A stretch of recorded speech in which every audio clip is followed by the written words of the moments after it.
All India Radio presents Morning News.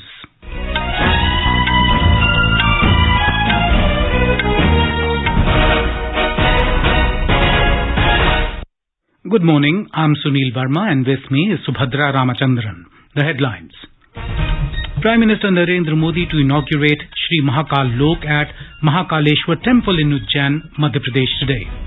Prime Minister to also dedicate and lay foundation stone of various healthcare facilities worth 1,275 crore rupees in Civil Hospital, Asarwa, Ahmedabad this afternoon. Union Home Minister Amit Shah to unveil statue of Lok Nayak Jaiprakash Narayan at Sitabdiara in Saran district of Bihar today. Last rites of Samajwadi Party founder Mulayam Singh Yadav to be performed at Saifai in Uttar Pradesh this afternoon. Finance Minister Nirmala Sitharaman leaves on a 6-day visit to the US to attend annual meetings of IMF and World Bank. Russia fires 84 missiles at Ukraine, killing 11 people. India advises its citizens to avoid travel to Ukraine. FIFA Under-17 Women's World Cup 2022 begins today.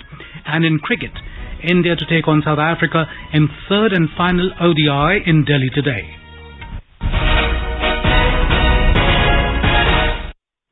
Prime Minister Narendra Modi will inaugurate Sri Mahakalok at Sri Mahakaleshwa Temple in Uchan, Madhya Pradesh today. Sri Mahakalok is a place where all the mythological stories of Lord Shankar will be seen at one place. It has built in the Mahakaleshwa Temple of Uchan, one of the 12 Jyotirlingas of the country. The Prime Minister will also address a public meeting in Uchan. We have more from our correspondent.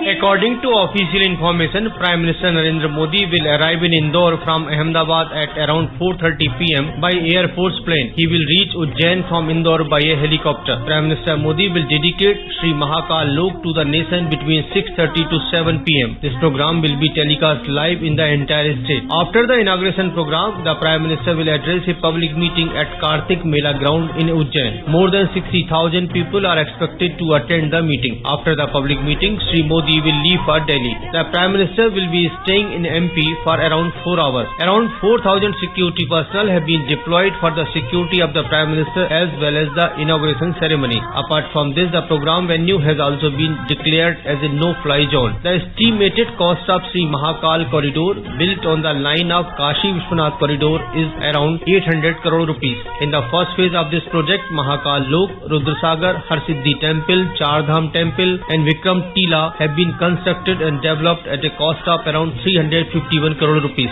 The second phase work will be completed in the year 2023-24. Sanjeev Sharma, AIR News, Ujjain.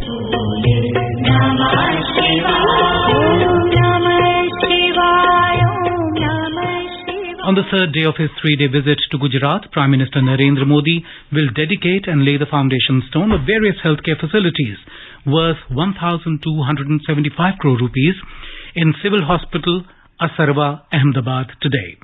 This includes dedication of new and improved facilities for cardiac care and a new hostel building in UN Mehta Institute of Cardiology and Research Centre, new hospital building of the Institute of Kidney Disease and Research Centre, and new building of Gujarat Cancer and Research Centre. The Prime Minister will also lay the foundation stone of a shelter home to accommodate families of poor patients. Mr. Modi will also address a rally at Jamkandorna in Rajkot this morning. More from our correspondent. The Prime Minister will dedicate 850-bed Asia's largest Institute of Kidney Diseases and Research Centre at Civil Medicity in Ahmedabad, which is built at a cost of 418 crore rupees. He will also dedicate new and improved facilities for cardiac care and a new hostel building in UN Mehta Institute of Cardiology and Research Centre. He will also inaugurate the new building of the Gujarat Cancer and Research Institute. The Prime Minister will also lay the foundation stone of a new super speciality hospital, among others. Prime Minister will also launch 188 dialysis centers at various places in the state and daycare chemotherapy centers at 22 places across the state. This is Sarabjit Kaur with Aparna Kunt, AIR News, Ahmedabad. Yesterday, the Prime Minister dedicated and laid the foundation stone of projects related to irrigation, power, water supply and urban infrastructure, worth 1,448 crore rupees in Jamnagar. Addressing the people, Mr. Modi said, the government is stressing highly upon the ease of doing business for small industries and has abolished more than 33,000 small compliances and over 2,000 irrelevant laws to benefit the MSME sector of the country. The Prime Minister said India's place in the Ease of Doing Business Index has improved from 182 in 2014 to 63 today. साथियों, भरूच से जामनगर तक गुजरात की समृद्धि को, गुजरात के विकास को विस्तार देने का ये अनुभव वाकई अद्भुत है। यहाँ 8 प्रोजेक्ट का लोकार्पण और शिलान्यास हुआ है। आप सभी को पानी, बिजली, कनेक्टिविटी से जुड़े इन प्रोजेक्ट के लिए बहुत बहुत बधाई। वाल्मीकि समाज के लिए विशेष कम्युनिटी हॉल का भी लोकार्पण हुआ है। The Prime Minister also dedicated 2 packages of Saurashtra Narmada Avtaran Irrigation Yojana Link 3 and Link 7 at Jamnagar. With this, the waters of river Narmada will reach Jamnagar, Rajkot, Devbhumi, Dwarka and Porbandar in the Saurashtra region. Mr. Modi also dedicated the 40-megawatt solar power plant at Haripar village in Jamnagar.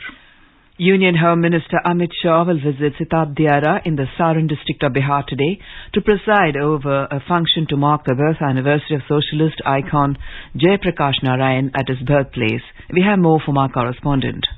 Union Home Minister Amit Shah will pay tributes to Jai Prakash Narayan on his birth anniversary today at his ancestral village Sitab Diara. Mr. Shah will visit Lala Tola, birthplace of JP. He will unveil 14 feet high statue of Lok Nayak Jai Prakash Narayan at JP Memorial Building. Union Home Minister is scheduled to address a public meeting on the occasion. An elaborate security arrangement has been made in view of his visit. Krishna Kumar Lal, AIR News, Sitab Diara. It will be the second visit of the Union Minister to Bihar after Chief Minister Nitish Kumar snapped ties with BJP and formed a grand alliance government with RJD and Congress. Prime Minister Narendra Modi has paid tributes to Lok Nayak Jai Prakash Narayan on his birth anniversary today. In a tweet, Mr. Modi said, his contribution to India is unparalleled. He said Jai Prakash Narayan inspired lakhs of people to devote themselves to nation building. Prime Minister said he will always be remembered as a torchbearer of democratic ideals. Space and Atomic Energy Minister Dr. Jitendra Singh has said that the decision taken to unlock the space sector for private industry in 2020 has changed the nature of space ecosystem of the country.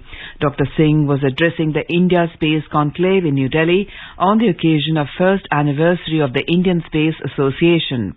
He said due to space reforms, startups working in space sector have grown from 2 to 102 in a couple of years. The minister said the strength and innovative potential of country's young and private industrial enterprise will take a lead in the global space technology in times to come. In Morning Matters now, let us listen to a discussion on India's solar capacity, milestones and challenges. The participants are Mukul Sanwal, environmentalist, and Sonu Sood, AIR correspondent.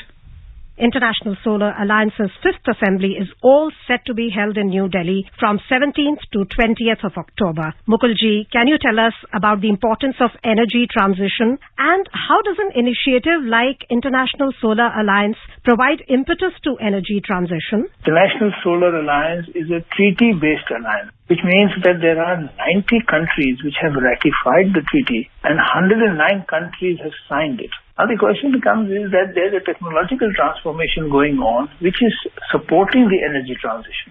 And it so happens that the technology transition is in what we would call sustainable energy or for sustainable development because it is using natural forms of energy. We needed to bridge the suppliers or the producers of this new form of energy and the consumers or where the demand lay. The importance of the Solar Alliance, initiated by the Prime Minister, set up in a tropical country, is that it can be that bridge that brings together the producers and the consumers, and whose main focus is knowledge sharing, project preparation, and suggesting enabling activities. So essentially, the International Solar Alliance, like other treaty-based organizations, is not just for disbursing money, just for building consensus, bringing people together, but for sharing knowledge and experience. That, I think, is a very important innovation of the Prime Minister. A lot of what the developing countries, particularly Africa, lack, part of finances. And they cannot get technology because of the IPR restrictions, or they don't have the capacity. But knowledge sharing can benefit them a lot. So, sir, how self-sustaining is the use of solar energy? Is it a viable option in rural and remote areas also? Can, in fact, Modhera's model of 100% solar energy village be replicated in other parts of the country and even the world? How big an achievement is Modhera for us? Modhera has something like 6 kVA of solar and 18 kVA of battery storage. A battery helps not only in providing power at night, but also gives you more power where you can run some of these items. You will not be able to run a steel mill or a big factory or even a smallish factory, but at least for the villagers' daily needs, population's needs, sufficient well-being can be provided. This model is important because there have been examples abroad and in other parts of the country too, of the world, but the way it has been done here in a more organized, in a more thought out model is not only an example for the upcoming treaty-based conference of the International Solar Alliance, but the research, the data that will emerge from this, the practical experience that will emerge from this will become an important source for developing new models by the International Solar Alliance to be sent to countries like Africa and other parts. So it's not just a theoretical or a research model that will come out or a paper, but people can see in person.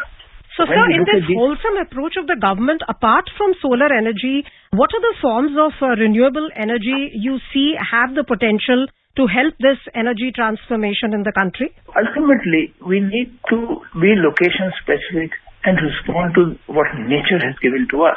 Solar energy or renewable energy is actually using nature. So the potential for wind energy is not as much in tropical countries as it is in temperate countries. Then the other element is hydroelectric. Hydroelectric dams have a downside of storage capacity inundating large sections of some sections of the population. Local environmental problems can be caused. But the advantage with the hydroelectric is that if there is a peak demand, you can switch it on very quickly and meet that demand, which is also needed to stabilize the grid. That is what coal-fired power plants are being used for at this point of time. But if we phase out coal, then you need hydroelectric storage capacity or you need nuclear energy. Now here there is a different debate. There is local pollution with the hydroelectric environmental problems, and then nuclear is not so much the danger of an explosion, but the issue of dealing with nuclear waste. When we look at it in a broader perspective, we find that we can develop energy in a more balanced manner. Of course, it will take time. So the sunshine countries between Tropic of Cancer and Tropic of Capricorn, the Surya Putras, as Prime Minister Narendra Modi called them, have a special advantage, which initiatives like International Solar Alliance aim to use to bring low cost, low carbon footprint and sustainable solar energy to all. Thank you so much, Mukulji, for this discussion. You are listening to the discussion on India's solar capacity, milestones and challenges. The Ministry of Coal has issued allocation order for 12 coal mines. The cumulative peak rated capacity PRC of the 12 coal mines for which orders have been issued is 21 million tons per annum, and geological reserve is 2,300 million tons. The ministry said in a statement that these mines are expected to generate an annual revenue of 3,569 crore rupees, calculated on the basis of PRC, and will attract capital investment of 3,208 crore rupees. It will provide employment to nearly 28,800 people, both directly and indirectly. Samajwadi Party founder Mulayam Singh Yadav will be cremated with full honours in Saifai, his native village in Etawah district of Uttar Pradesh today around 3 p.m. He died yesterday morning in a private hospital in Gurugram after prolonged illness. The mortal remains of the late Samajwadi patriarch were taken to his native village, Saifai, where supporters and other dignitaries paid their tributes. Many prominent leaders, including Defence Minister Rajnath Singh, are expected to attend the funeral. The state government has announced 3 days mourning on the death of the former Chief Minister. You are listening to the morning news in All India Radio. A reminder of the headlines before we move on. Prime Minister Narendra Modi to inaugurate Sri Mahakalok at Mahakaleshwa Temple in Uchan, Madhya Pradesh today. Prime Minister to also dedicate and lay foundation stone of various healthcare facilities worth 1,275 crore rupees in Civil Hospital Asarwa, Ahmedabad this afternoon. Union Home Minister Amit Shah to unveil statue of Lok Nayak Jai Prakash Narayan at Sitab Diara in Saran district of Bihar today. Last rites of Samajwadi Party founder Mulayam Singh Yadav to be performed at Saifai in Uttar Pradesh this afternoon. Finance Minister Nirmala Sitharaman leaves on a 6-day visit to US to attend annual meetings of IMF and World Bank. Russia fires 84 missiles at Ukraine, killing 11 people. India advises its citizens to avoid travel to Ukraine.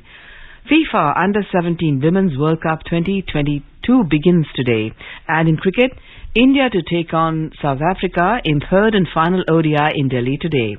For quick news updates round the clock, follow us on our Twitter handle at AIR News Alerts. I am India. Look at me. Know my name. We're one of the most mega diverse countries on this planet. Our weddings, our fashion statements, they're all inspired by our silver screen heroes and heroines. A 75 years young India. What we are really going to see India become is a powerhouse. India 2.0. The Journey of India from 14th October every Friday at 7 p.m. in Hindi and 10 p.m. in English on DD National. Finance Minister Nirmala Sitharaman has left for the US to attend the annual meetings of the International Monetary Fund IMF and the World Bank. During her 6-day visit to the US beginning today, Mrs. Sitharaman will attend the G20 finance ministers and central bank governor meetings.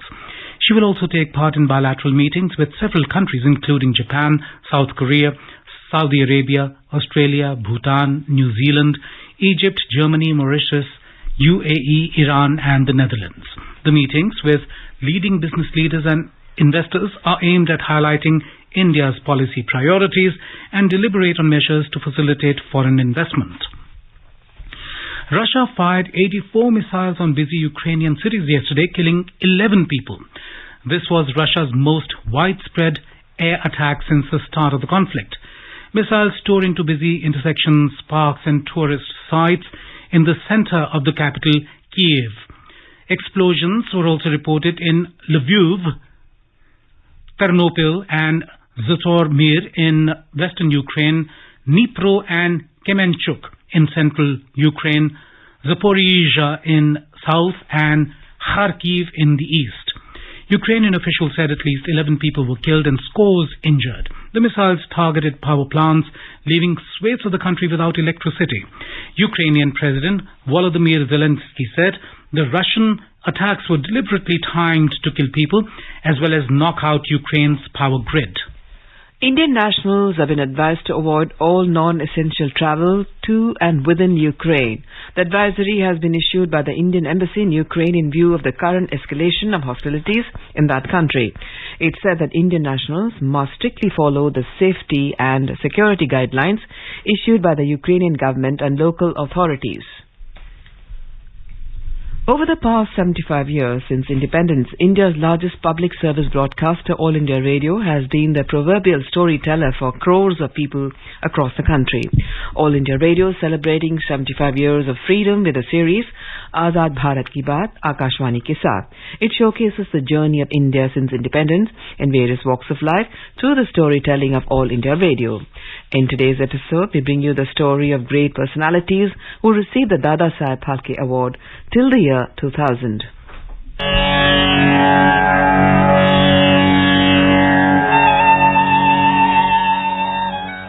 Dada Saheb Phalke Award is the highest award in the field of cinema in our country. It is given in recognition of the outstanding contribution to the growth and development of Indian cinema by the recipient. The first award was given to Hindi film actress Devika Rani in 1969. There have been 52 awardees so far. Actors Prithviraj Kapoor and Vinod Khanna are the only posthumous recipients. ये बदनसीब बाप से दुनिया शहंशाह कहती अपने रूठे हुए बेटे को मनाने आया है, उससे मोहब्बत मांगने आया है। बेटे की मोहब्बत बर्बाद करके मोहब्बत चाहती है। शहंशाह बाप का भेष बदल कराया। शहंशाह रोया नहीं करते शेखू, बाप की आंखों में आंसू है। शेखू, ये गरीब बाप शहंशाह के उसूलों से मजबूर है और सलीम अपनी मोहब्बत से। The recipients of Dada Saheb Phalke Award so far include pioneer of Indian cinema Birendranath Sarkar, composer, singer-actor Pankaj Malik, female superstar of Hindi films Ruby Myers aka Sulochana, Telugu filmmaker and first recipient of Padma Bhushan from film industry B.N. Reddy, one of the founders of Bengali film industry Dhirendranath Ganguly, first lady of Bengali cinema Kanan Devi, noted cinematographer, writer, director and the one who introduced playback singing in India, Nitin Bose, one of the pioneers of film music in India, Rai Chand Boral, were some of the great stalwarts honoured with this recognition.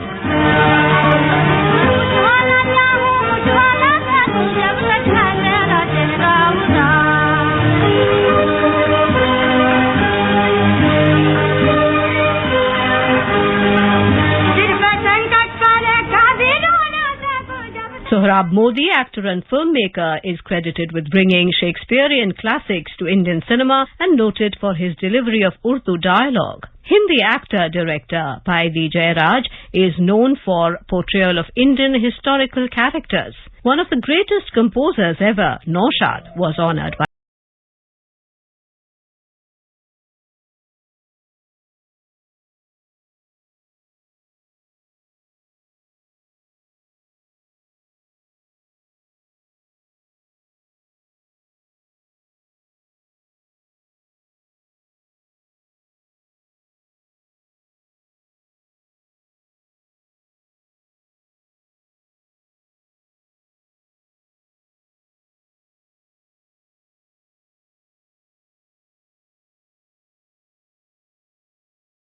Marathi actress Durga Khote, Bengali director and father of Indian parallel cinema Satyajit Ray, Marathi Hindi filmmaker, producer, actor V. Shantaram, Telugu Tamil producer and the owner of one of the biggest studios in the world, B. Nagi Reddy, Showman of India, actor, director Raj Kapoor, actor Ashok Kumar, Nightingale of India, singer Lata Mangeshkar, Telugu superstar Akineni Nageshwara Rao were also honoured.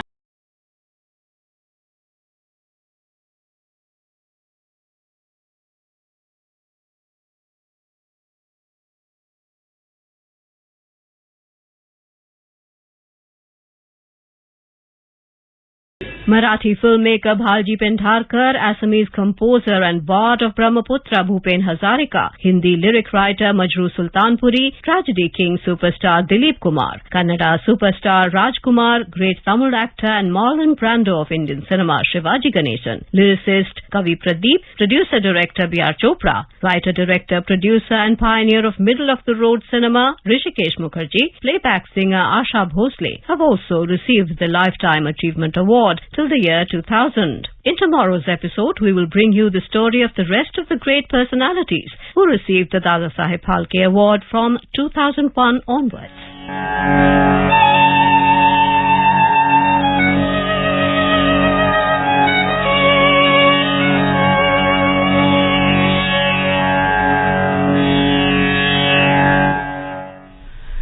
Today is International Day of the Girl Child. On December 2011, the United Nations General Assembly adopted a resolution to declare 11th October as International Day of the Girl Child to recognize girls' rights and the unique challenges girls face around the world.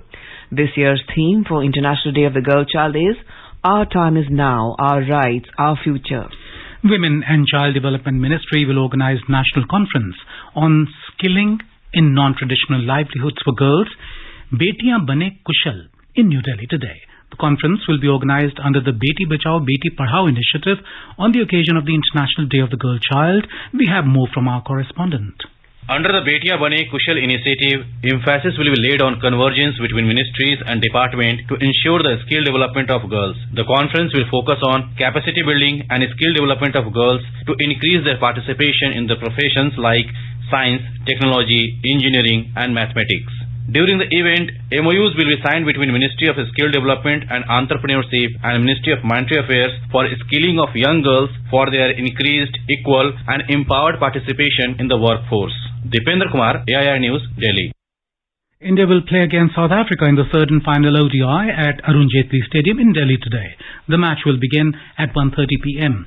In the second match on Sunday, India beat South Africa by 7 wickets in Ranchi to level the 3-match series 1-1. In the first ODI at Lucknow, visitors beat India.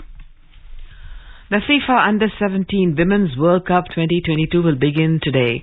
India is now hosting the tournament after successfully hosting the U17 Men's FIFA World Cup in 2019.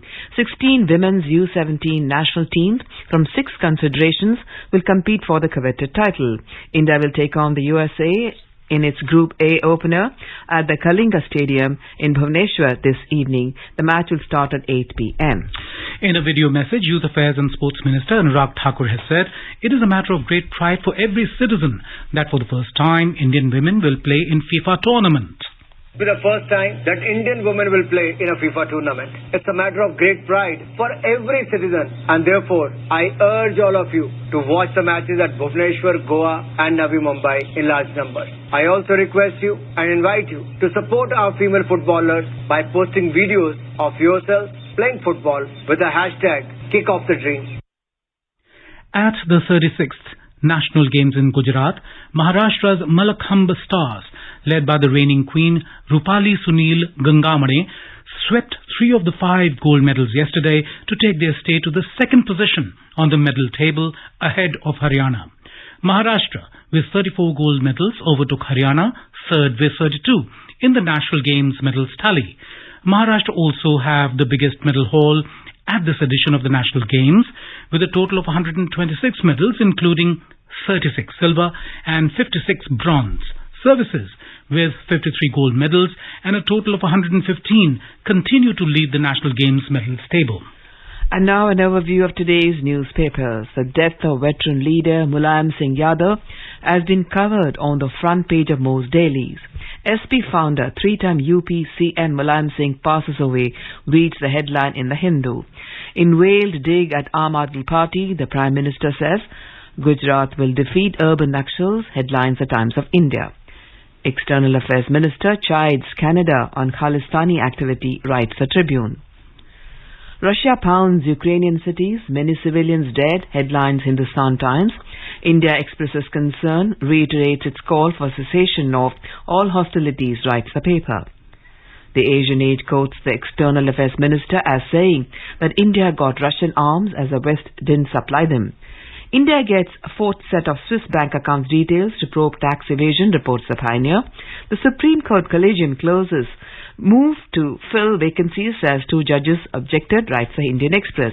And finally, Delhi yesterday recorded its cleanest air in over 2 years and 2 back-to-back good air days for the first time since 2019 due to a continued wet spell, reports the Times of India.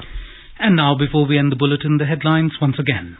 Prime Minister Narendra Modi to inaugurate Shri Mahakalok at Mahakaleshwa Temple in Uchan, Madhya Pradesh today.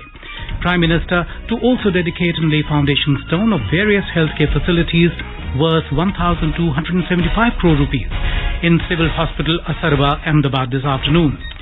Union Home Minister Amit Shah to unveil statue of Lok Nayak Jayaprakash Narayan at Sitab Diara in Saran district of Bihar today. Last rites of Samajwadi Party founder Mulayam Singh Yadav to be performed at Saifai in Uttar Pradesh this afternoon. Finance Minister Nirmala Sitharaman leaves on a 6-day visit to the US to attend annual meetings of IMF and World Bank. Russia fires 84 missiles at Ukraine, killing 11 people India advises its citizens to avoid travel to Ukraine. FIFA Under-17 Women's World Cup 2022 begins today. And in cricket, India to take on South Africa in third and final ODI in Delhi today. And with that, we end the morning news. Have a nice day.